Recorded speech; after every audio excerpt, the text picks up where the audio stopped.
Okay, welcome everybody to Women in Wireless Behind the Scenes. Thank you so much for joining us today. Yes, please sit down. My name is Caroline Dunn. I'm co-founder of Women in Wireless, and with me today are Janine Whiteman, founding member, and Stephanie Foster, founding member.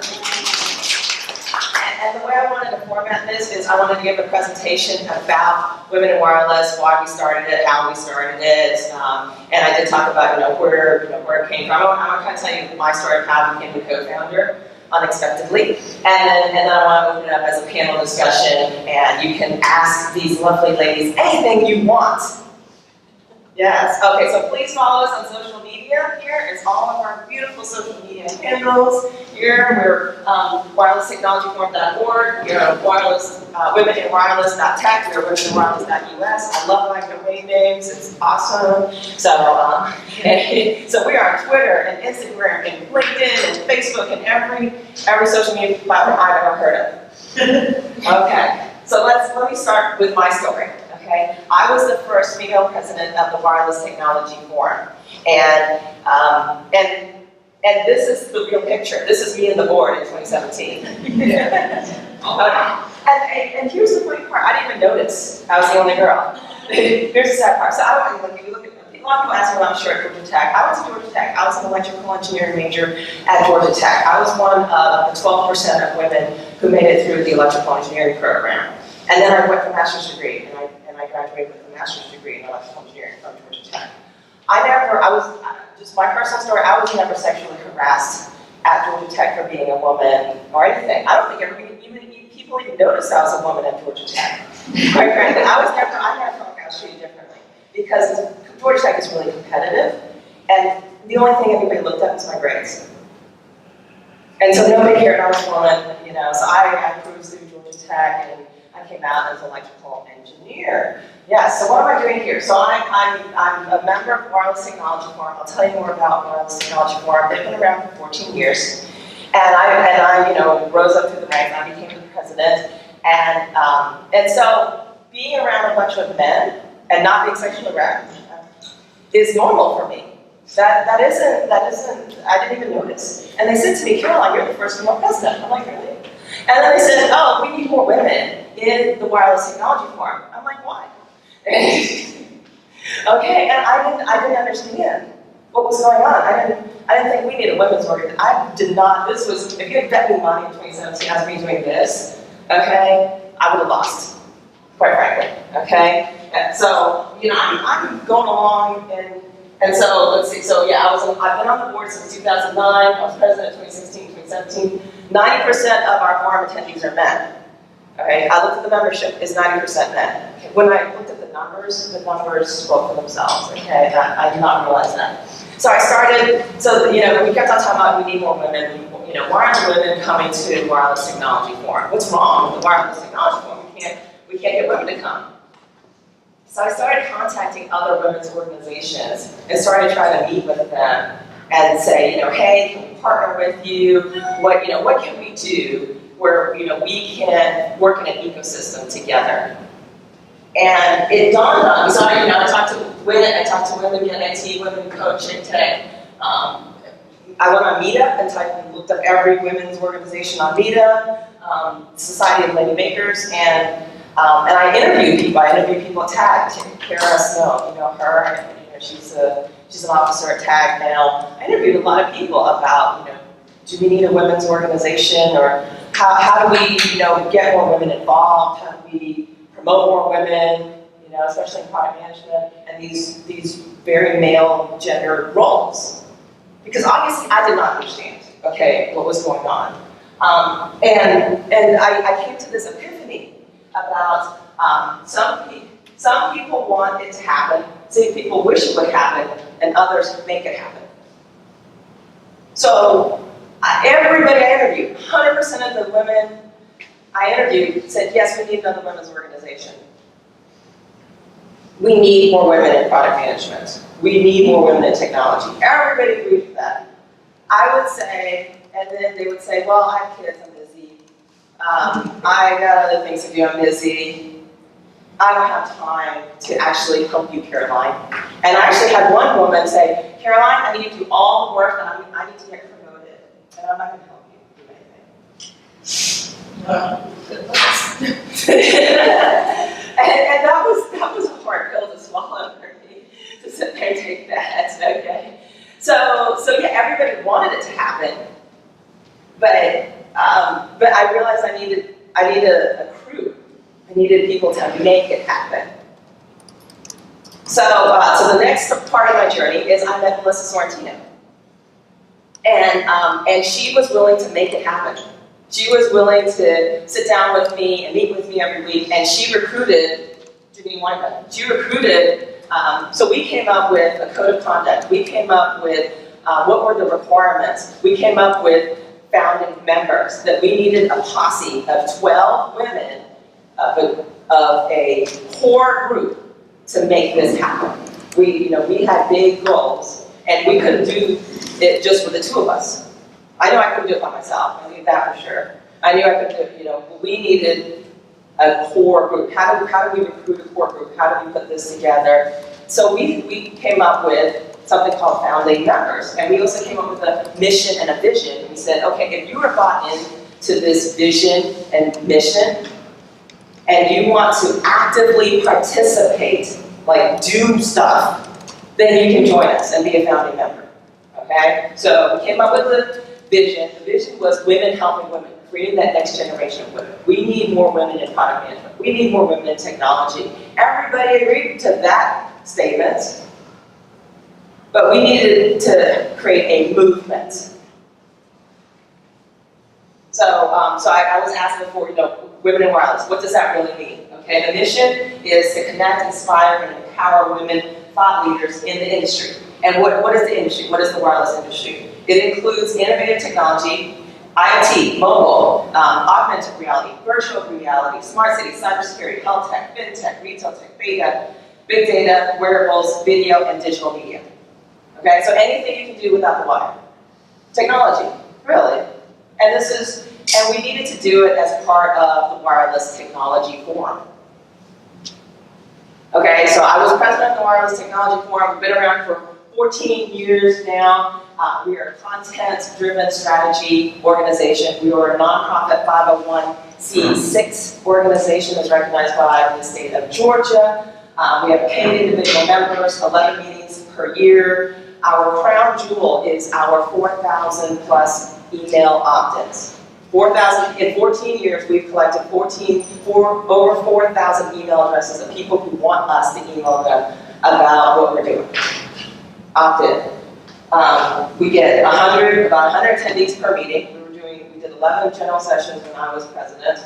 The 2 years I was, 2016, 2017, we did 11 general meetings, third Thursday of every month. And then 5 association sponsors. An association sponsor is $10,000. Okay, we need sponsorship money to make this happen. Okay, love is great, but money talks. All right.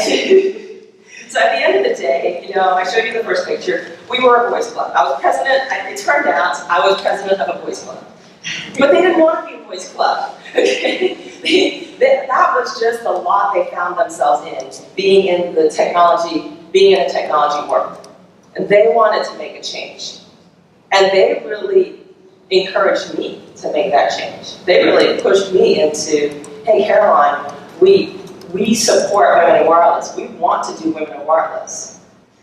And they wanted to do it. So when I said, hey, we're going to do women in wireless, Melissa's going to be my coach here, we're going to do this founding member thing, they all raised their hand and said, how can we help?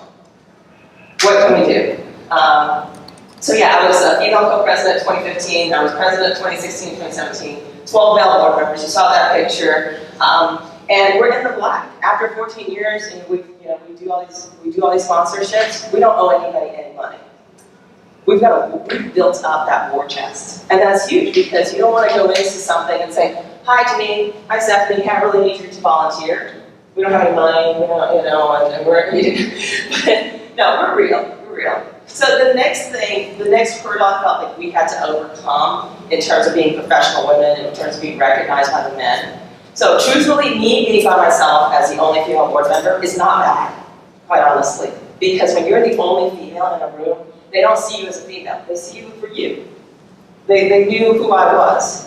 But once But there's this perception, men have this perception of us, that we like to go on spa days, that we were going to start this, we were going to start something where we were going to just have drinking events and spa days. So I had to put it out there and say, this is a professional organization, no spa days, no drink, we're not drunko events, okay? I just had to say that and make sure we were all on the same page. And we know that, but sometimes men have that perception as when we get together as a group, and we had to overcome that. And me, having been around men since college, I knew this is something I had to address head on, first of all. All right, so we recruited our 12 founding members, and I've introduced 2 of them are here with me today. This whole product camp thing, I love product camp, but it's a little bit kind of scary because it's like, well, you've got a pitch and then you may or may not get it. So, anyway, so thank you for coming today. I really appreciate it. So, anyway, so we have our 12 founding members, and each of them has responsibilities to make it happen. So we do 10 meetings a year, the second Thursday of the month. Each of them has to put on their own meeting. So we are having a meeting next week, Women in Big Data, and I'll show you that. But I want to highlight Janine for a second because the next meeting is the art and science of product management, why we need women product managers. So you should think about talking to Janine if you want to attend that meeting. So putting together a meeting is not easy. Okay, and I'll show you the speakers that we've had at all of our meetings. We've had big name speakers at all of our meetings who have been very well attended. They also have to co-chair a committee. So we have committees, membership, the general committees that you would expect. They also have so that each of them, they co-chair a committee, and they have to put on a meeting every year, and they have to actively participate. This isn't easy, y'all. And what we realize is the women have to work harder than the men at this, and we've got to work harder to get our names out there, to be the women in wireless, to really make an impact, to really have our movement here. This is not easy. Okay, just what they do is not easy.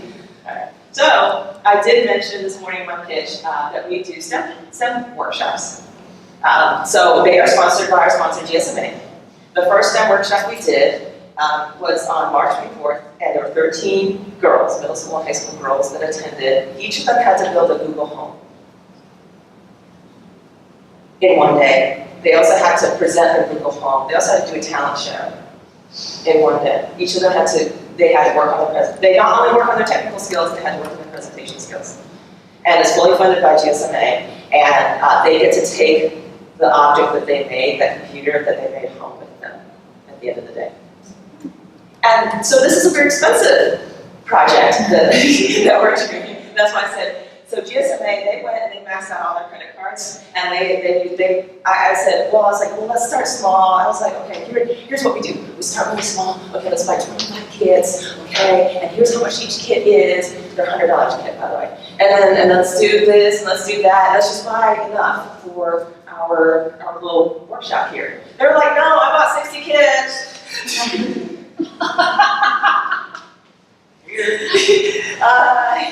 Okay.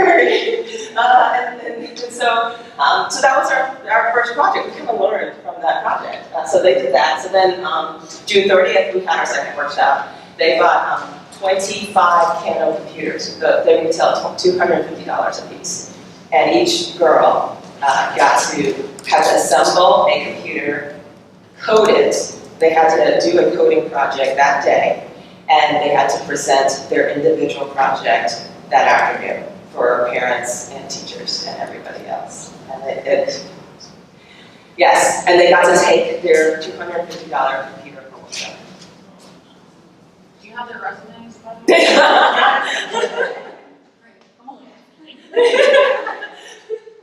Yes. So, I mean, these are the moments that you're here and you're kind of thinking, why aren't more women in technology? It's about opportunity.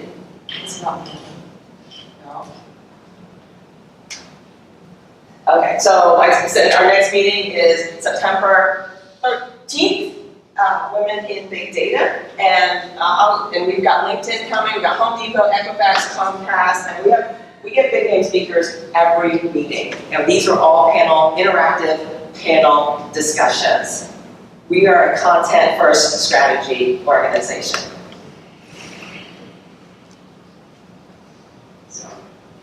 So I'll run through the previous, we've had 7 meetings, so this was our last meeting. We had the head of Smart Cities from Georgia Tech, Rick Harris, come. We did Women in Hospitality, so we had IHG come, and we had, this Pam lady, she was president of Ritz-Carlton, I think was her name. So big names, cybersecurity, we had Morris Van Martin come, Donna Gallagher was actually CIO of Incom. Yes. Wow. Yeah, Jody Daniels, Tamika Evans, and Elena, I can't pronounce her last name. So, Children's Healthcare, we had Children's Healthcare there. Network Like a Ninja, we had big name speakers. Enhancing Perception and Game Recognition, we had Delta there, we had CDC, CHC, Delta, ThoughtWorks, we had everybody. And then position yourself for promotional opportunities, we had the Vice President of SunTrust there. And then sexual harassment in the workplace. Yeah. So those are the meetings that we've had so far. There's no way I could have done it by myself. That's why we have 12 founding members and they're each responsible for 1 meeting a year. Because they put all their heart and their soul and their time and their energy into it. It's not easy. So yeah, if you're interested in sponsoring, our sponsorship levels are available here. $5,000 to sponsor Women Wireless for an entire year for all the events, and then a lower tier is $3,000 for 5 events a year, where you can sponsor each event for $1,000. Anyway, so I want to open it up to questions now for our lovely panelists here as to. Well, I'll start it off. If nobody's raising their hand, I'm going to start it off asking questions to founding members. Okay, Janine, why did you decide to become a founding member? 2 reasons. One, I had met several of the founders before and really enjoyed working with them on a couple of other projects. An IoT Symposium and a hackathon. And it was just a great bunch of people. It was learning new technologies. It was volunteering, giving back to the technical community. And good networking. Stephanie, do you see a need for more women in product management? And why? I would say definitely yes. I've been in the fintech and payments industry for the last 17 years. And till this day, most meetings that I'm a part of, whether it's a vendor meeting or a product meeting or a strategy meeting within large 500, Fortune 500 organizations, I am typically the only woman in the room. And 100% of the time, I'm the only Black woman in the room.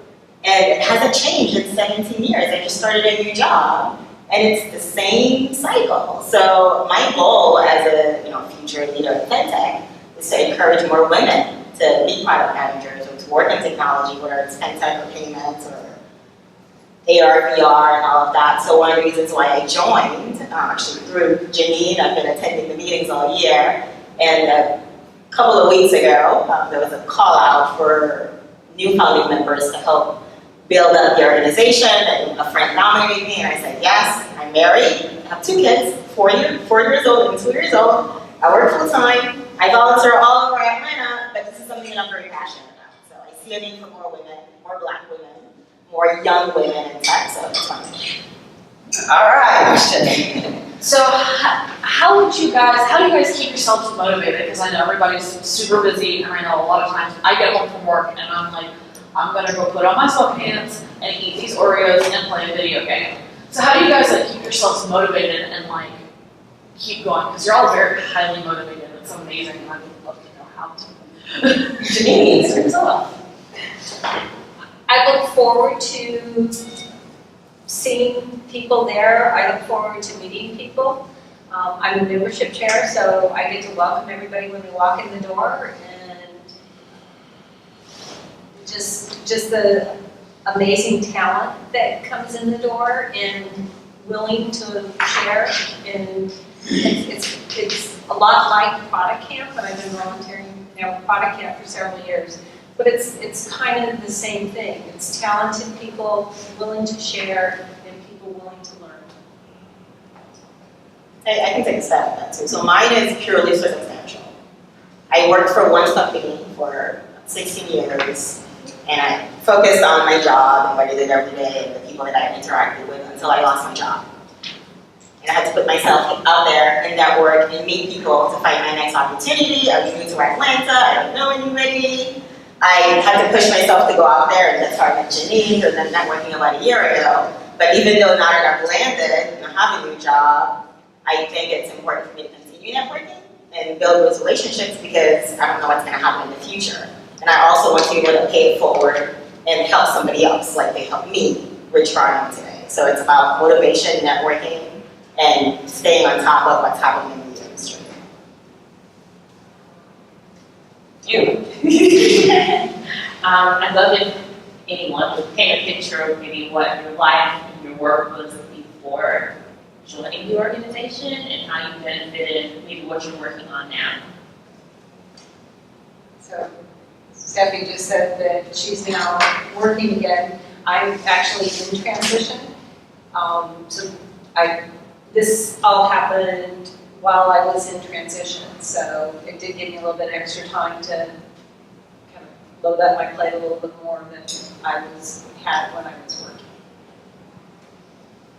All right, Steve. Just a quick thought, the Women in Wireless do invite women to come to the meetings, but it's a good chance to show women taking leadership while the men watch. But it's really a good thing, right? Because now we're kind of seeing, oh, wow, they know as much as we do, if not more. And so it's It's a learning opportunity for the men to come and observe. that's right. So the ladies get a chance to really take the ball running with it while we're kind of going, oh, wow, I didn't know that. We can take some notes here. So it's a good thing for the guys. So it's we don't go to all the meetings, but we do come to them. They're really good. Men are welcome to attend. Yes, please. I would say for myself, I was a little hesitant about going to the session because I'm like, you know, I've worked in mobile a bit, but I'm not wireless, so the name is through. Yeah. So I'm just curious about the wireless, women in wireless. So, well, it's the what's Wireless Technology Forum is our overall organization. They started it 14 years ago when the word we used for mobile was wireless. So that word's a little bit outdated, I agree, but the brand of Wireless Technology Forum here in Atlanta is so big, we can't change our name at this point after 14 years. So we are, and so since we are a special interest group under Wireless Technology Forum, we're the Women in Wireless. That's simple as that. Yes. Okay. So you, from the meetings that you had so far, have you discovered anything new about like challenges of getting women in the field or problems that you didn't know? In addition to just trying to get more women in technology, what else do you like to learn about that obstacles? So I can address that. So one of the things that women are pretty bad at is we work really hard, heads down, then we have to go home and take care of those kids and the husband, and we don't take care of ourselves professionally by being out there networking.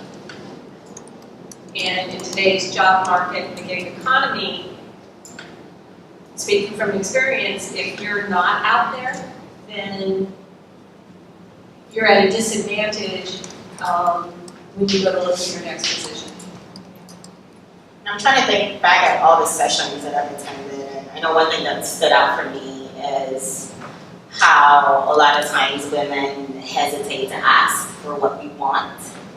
I think that in the workplace, like when it comes to like salary negotiation or asking for a promotion, typically men are not afraid to do that. Or they will apply for a job that they're not even 100% qualified for, right?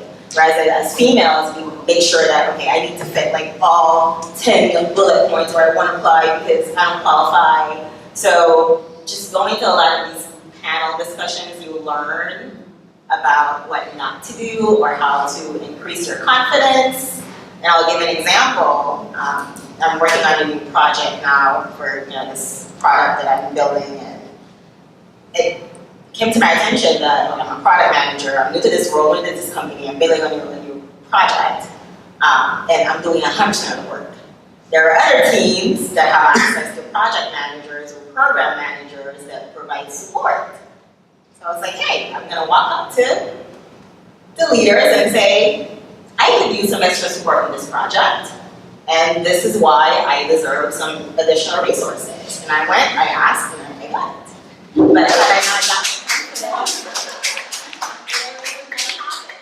think being a part of organizations like this that support women and identify our needs and the things that we need to improve on just helps because we learn so much.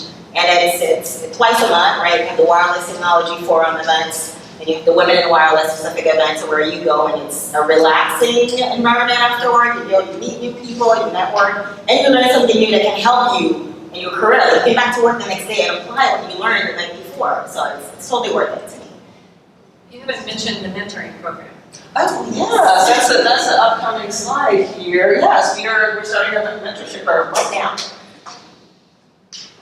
No. So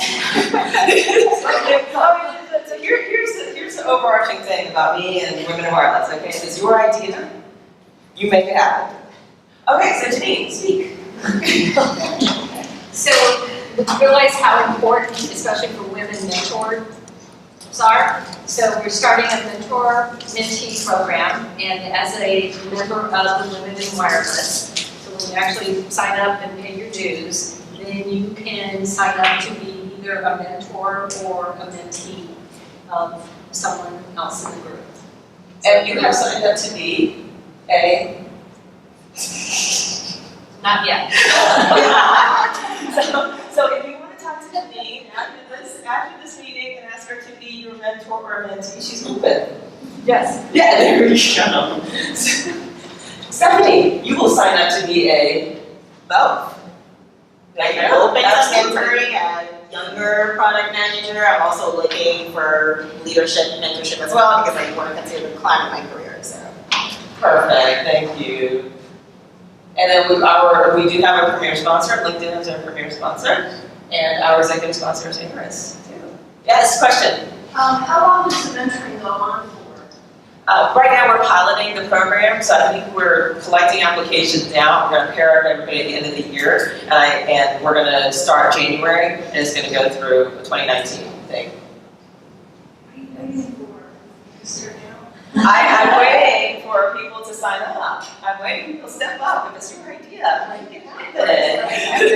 Yeah, so please step up. Okay, I have another question, if you don't mind.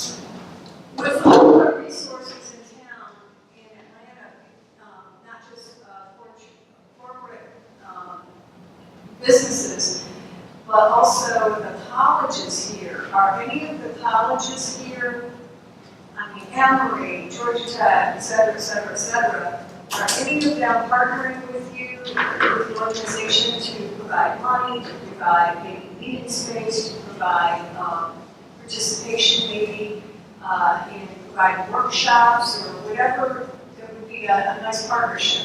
That's a great idea, and if you join us, you can be in charge of that program. We just don't have anybody in charge of that right now. How much does it cost? So a membership is 365 days from when you join, and it's $99 a year, and it's 20 meetings a year that you get. I heard you get the events where you're helping younger girls. What about helping adult women to get jobs or learn something new that can get them a job? It's not just, high school. I mean, I'm all for kids and younger people for the future, but there are people as adults that are having problems. I need a volunteer to be in charge of that. Yes, that's a great idea. If you make it happen, please join us and make it happen. It's a great idea. Do it. Maybe get more corporate funding and offer a free membership for new women for the first 6 months or something. Okay. Great idea. Please make it happen. We're open. Are we saying no? Absolutely not. Yeah, great ideas. Yeah. Just thought on that, Caroline. That was good. I mean, go back a couple of years ago, Caroline and I were playing around with some technology and decided to build an Alexa, actually build an Amazon Echo with some of the stuff that Amazon had produced out. This is very in 2015, but in 2016. And now Caroline has taken that into a program teaching young girls how to do some of the same things. You guys have trained a ton of people already. So there's probably lots of cool projects out there like that that can really help, as you say, women who might want to learn some new technology. And really, for the two of us, we're mostly product management folk. And for us to get our hands dirty and writing code, we realize a lot of this can be done by a lot of people who are in training. So there's lots of opportunity out there to do it through Women in Wireless. There's more ideas out there that we can actually do, quite frankly, and it's the movement. We need your help in order to do it. Anything else?